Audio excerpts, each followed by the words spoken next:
The princess hides a monstrous curse, and the scientist steals magic for his wicked plans. But when love and bravery collide, will Finist find a way to change their fate? At the beginning of the movie, we see a strong man named Finist and his companion, Andy. Finist had come to the jungle to catch a giant pig that was destroying the villagers' crops and causing trouble. Even though the pig was huge, Finist was not afraid. He confidently told Andy, "I am a hero to everyone, and I must control it to keep my position." Finist attacked the pig with his weapon, but his attacks had no effect. Andy then used his laser to help, but the laser went into the pig's nose, waking it up in anger. The pig became furious and tried to attack Andy. Finist quickly stepped in to protect him, but he could not stop the pig. With just a little force, the pig threw Finist into the air, making him fall back onto its body. To control the pig, Andy threw a rope toward Finist. Finist caught the rope and tied it around the pig's wings and horns. Suddenly, the pig started flying. Holding onto the rope, Finist managed to take control of the pig and flew it over the village. When the villagers saw this, they cheered for Finist, chanting his name in admiration. Among the crowd was a magician named Baba Yaga. He challenged Finist, saying, "If you are truly strong, prove it. There is a huge stone in the river near my house that is blocking the water. Remove it, and I will acknowledge your strength." Finist felt insulted. "I just did something great, and you want me to do such a small task?" He started boasting about his bravery. Yaga replied, "I don't know how many of your stories are true and how many are fake." The villagers laughed, making Finist angry. Instead of feeling proud, he felt humiliated. He was determined to do something so impressive that everyone would praise him again. Andy suggested an idea. He told Finist about a tower where a beautiful princess was trapped by a monster. "If you defeat the monster and save the princess, your name will be famous all over the world." Hearing this, Finist decided to fight the monster.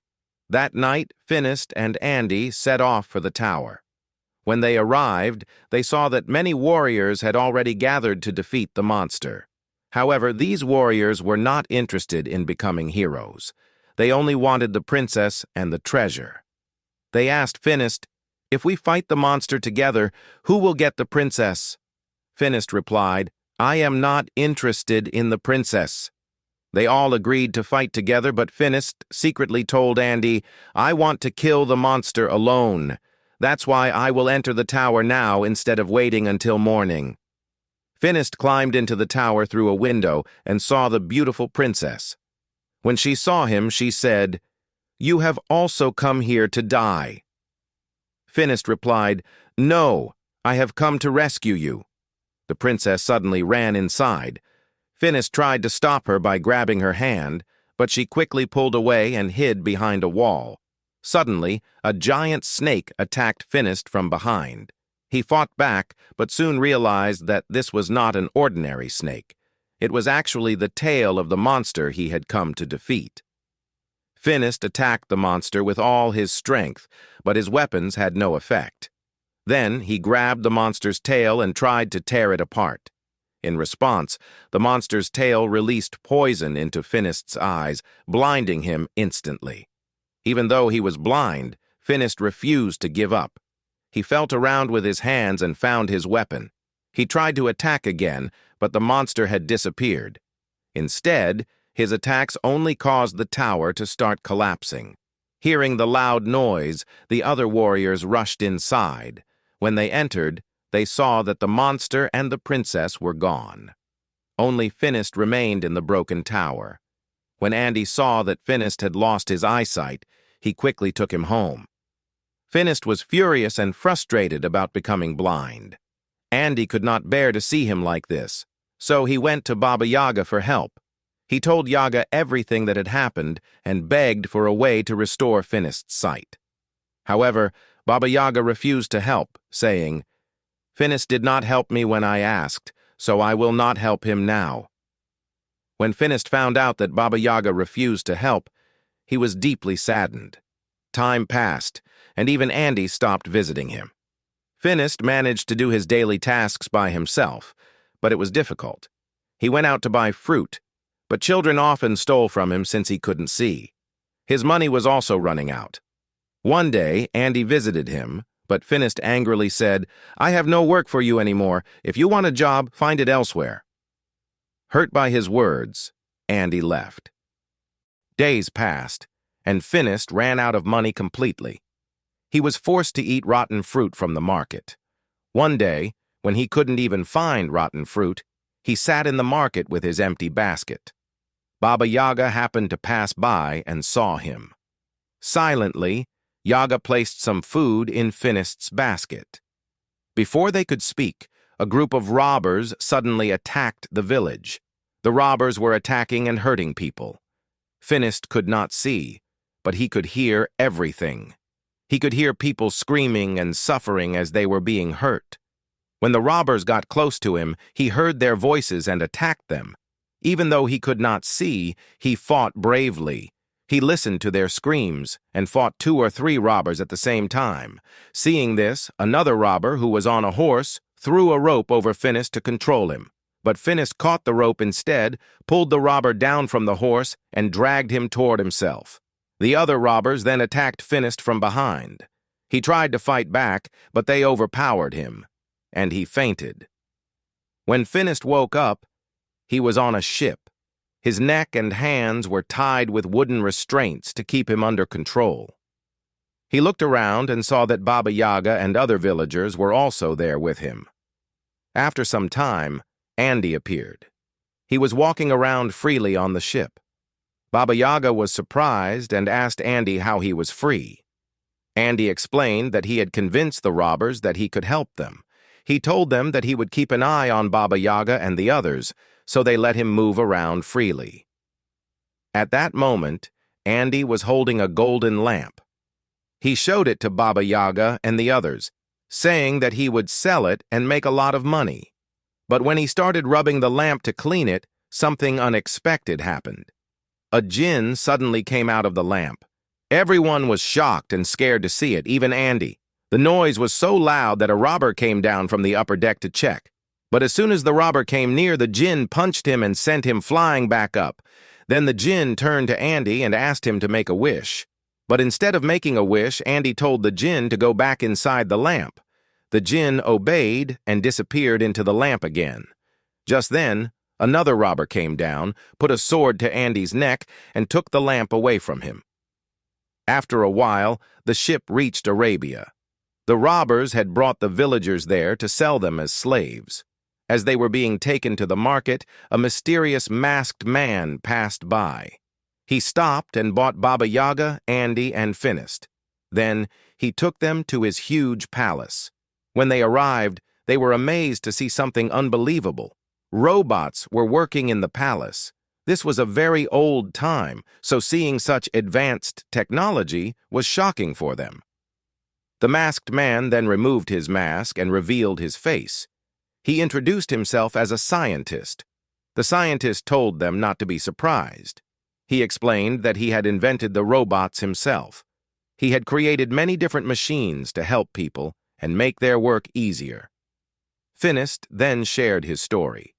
He told the scientist that he was once a powerful warrior, but after losing his eyesight, his life had become miserable. The scientist replied that he had heard about both Finist and Baba Yaga. He then explained that he usually bought slaves just to set them free. Later, it was time to eat. The scientist ordered food for them, and they were amazed by how it was served. It seemed like magic. But the scientist laughed and said it was not magic. He told them that he had been working on these inventions for the past 500 years. Baba Yaga was shocked. She asked him, 500 years? But how are you still so young? The scientist smiled and explained that he had created a special liquid that keeps people young for many years. He said that he had used the liquid to increase his lifespan, stay young, and continue his work for centuries. Then, he took them to his laboratory. Finist asked him about the special liquid and whether it could cure his blindness. The scientist said that the liquid could not cure his eyes, but he had something else that could help.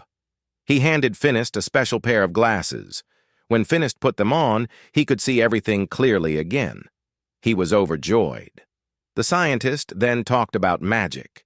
He said that many people use magic and magical objects to harm the world. To stop them, he had built a special machine to destroy harmful magical creatures and objects. To show an example, he took out the golden lamp. Baba Yaga quickly warned him to stay away from it. But the scientist was confident. He rubbed the lamp and the jinn appeared again. But this time, the scientist turned on his machine. The machine trapped the jinn and destroyed it. Afterward, the scientist proudly told them that he had successfully killed the jinn. That night, the scientist received news that a strange monster had been seen in the nearby mountains. The monster was dangerous and could harm people. He decided to capture it. The scientist described the monster to Finist, saying it had the face of a lion and eyes like a snake. Finist immediately recognized it. It was the same monster he had fought before.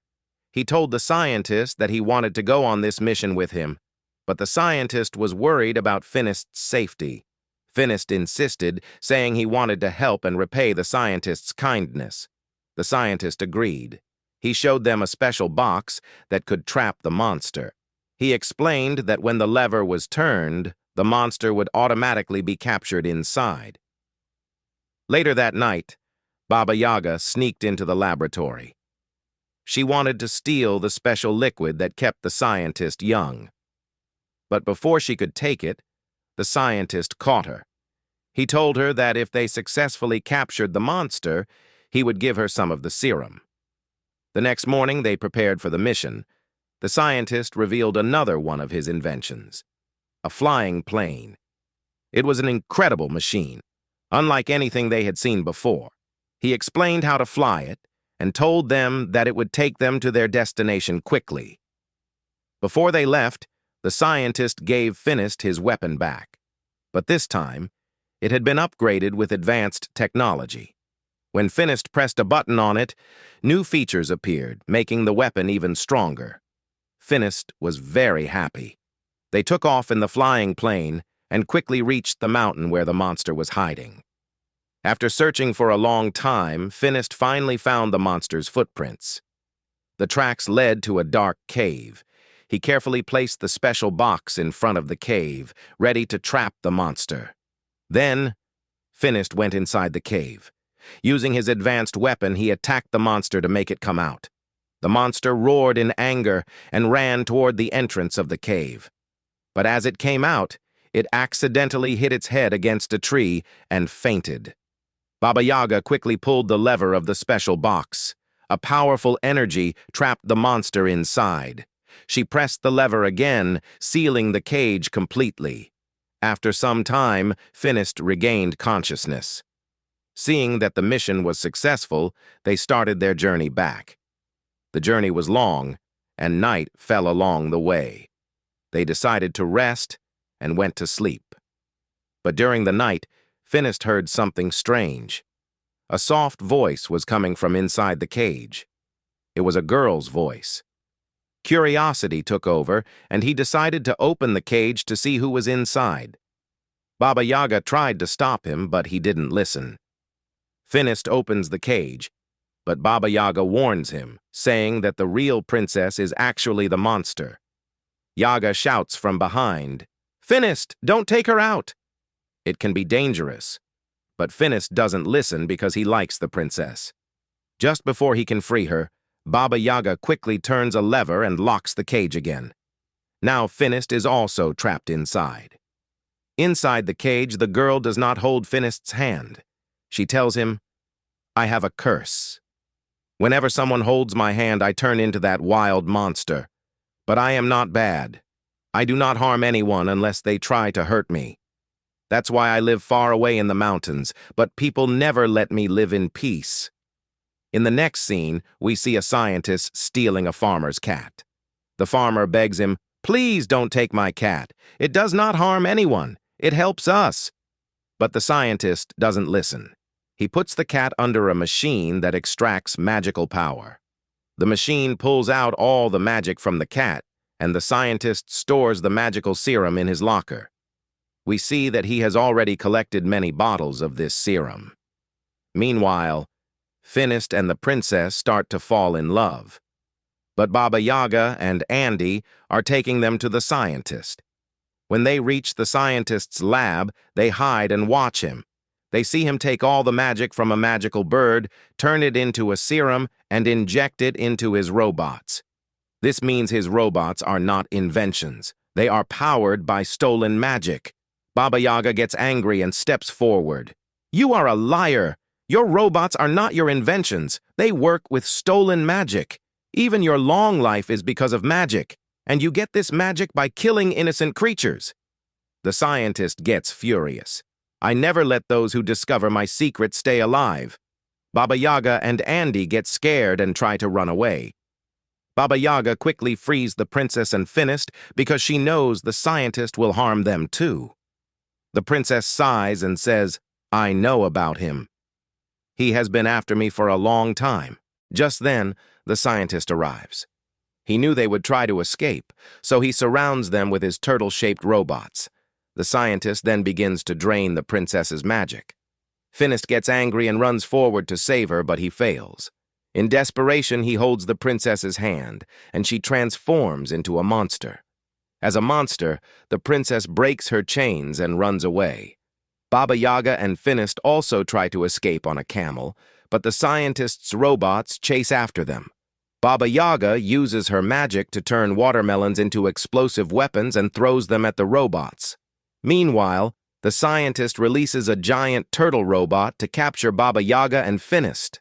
Andy warns the scientist, "The magic serum is not enough," but the scientist doesn't listen. The giant turtle smashes through the palace and rushes toward Finist and Yaga. They run as fast as they can, but the scientist starts attacking them with cannonballs. Finist shouts, "Yaga, distract him! I think all his machines stop working if they are flipped over." Baba Yaga steps in front of the turtle. The scientist uses his machine to drain Baba Yaga's magic, making her look old. Finist sees this and becomes terrified. But while the scientist is distracted, Finist jumps onto the giant turtle. The scientist notices and releases metal tentacles to knock him off. Finist manages to hold on, but his glasses fall off, making him unable to see. Baba Yaga sees this and shouts instructions to him from below. Just then, the princess, still in her monster form, arrives. The scientist is shocked to see her. Meanwhile, Finist wraps a chain around the giant turtle's neck. This causes all the magic serum inside the machine to spill out. The scientist gets trapped in his own magic and tries to fly away using his magical wings, but he fails and falls into the serum. He dies instantly. Finist, however, is unconscious. The princess, now back in her human form, rushes to him and starts crying. She has fallen in love with him. As her tears fall on his eyes, Finist suddenly wakes up. Even more surprising, his eyesight is restored. Finist expresses his love for her and asks her to stay with him forever. But the princess sadly replies, "Because of my curse, I cannot stay with you, even though I wish to." Finist is heartbroken. He returns to his village with his companions, but he cannot stop thinking about the princess. Meanwhile, Baba Yaga searches for a way to become young again. While researching, she discovers something important. The curse on the princess was placed on purpose, and it was never her fault. The curse can be removed. Excited, Baba Yaga rushes to Finist and tells him the good news. Now their next mission is to remove the princess's curse. But for now, the movie ends here. If you like this movie, then don't forget to subscribe the channel.